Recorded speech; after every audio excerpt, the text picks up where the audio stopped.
Tatlong sunod na panalo agad ang NLEX Road Warriors sa pagbubukas ng PBA Governors Cup at kung mapapansin nyo, ibang-iba na talaga ang kanilang laro kumpara noong nakaraang conference. Pero ang malaking tanong ngayon ng maraming basketball fans, Jimmy Alapag effect na nga ba ito o sadyang napakalakas lang talaga ng kanilang bagong import na si Daquan Jones? O baka naman kombinasyon ng dalawa ang dahilan kung bakit isa sila ngayon sa pinakamainit na kupunan sa liga. Tara, himayin natin ang kanilang unang tatlong laro. Sa opening game kontra Macau Giant Pandas, halos wala nang naging sagot ang kanilang kalaban. Mula umpisa hanggang sa huling buzzer, kontrolado ng NLEX ang takbo ng laro. Tinambakan nila ang Macau 114-75. Dito pa lamang ay kitang-kita na ang malaking pagbabago sa kanilang sistema. Bagamat umiikot pa rin ang opensa kay Robert Bolick, hindi na ito katulad ng dati na halos bawat possession ay dribble drive ang pangunahing option. Mas mabilis na ngayon ang kanilang transition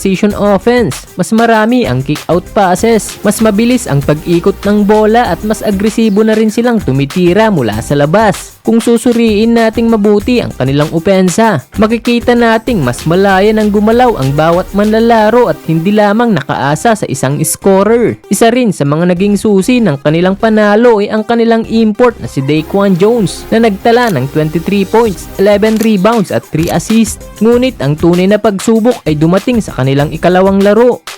Marami ang nagsabi na baka nagkataon lamang ang kanilang malaking panalo dahil hindi pa ganoon kalakas ang Macau. Kaya nang makaharap nila ang Terra Firma Jeep, doon natin makikita kung talagang epektibo ba ang bagong sistemang ipinapatupad ni Coach Jimmy Alapag. Hindi naging madali ang laban. Sa katunayan, umabot pa ito sa dikdikan hanggang sa huling minuto. Isang possession lamang ang pagitan ng dalawang kupunan at muntik pang maagaw ng Terra Firma ang panalo. Pero dito natin nakita ang isa sa pinakamalaking pagbabago ng NLEX. Sa halip na mataranta sa closing minutes, nanatili silang kalmado. Maayos ang kanilang ball movement, disiplinado ang depensa, at alam nila kung paano ubusin ang oras sa mga mahahalagang sandali. Ito ang klase ng maturity na bihira nating makita sa kanila noong nakaraang conference. Ngunit hindi pa rito natatapos ang kwento. Pagdating ng ikatlong laro kontra Titan Ultra, tila mas lalo pang gumanda ang kanilang samahan sa loob ng court. Mula umpisa hanggang matapos ang laban, halos walang naging pagkakataon ng Titan Ultra na makahabol. Tinambakan sila ng NLEX 135-100 at dito na tuluyang lumabas ang bagong identity ng Road Warriors. Run and gun offense, mabilis na transition, kick out passing at mahusay na outside shooting. Ito ang apat na bagay na paulit-ulit nating nakita sa kanilang unang tatlong panalo. Kung pagbabasihan ng kanilang unang tatlong laro, malinaw na may bagong direksyong tinatahak ang NLEX. Hindi na sila basta umaasa sa individual brilliance ni Robert Bolick. Mas marami na ngayong gumagalaw ng walang bola. Mas mabilis ang decision making at mas mataas ang kanilang pace kumpara noong nakaraang conference. Isa pang dapat abangan ang pagpasok ni Evan Nelly sa kanilang rotation. Kilalang mahusay na floor general si Nelly at kung magiging maayos ang kanilang chemistry kay Robert Bolick, posibleng mas maging delikado pa ang opensa ng Road Warriors sa mga susunod na laro. Ngunit syempre, tatlong laro pa lamang ang kanilang napapanalunan.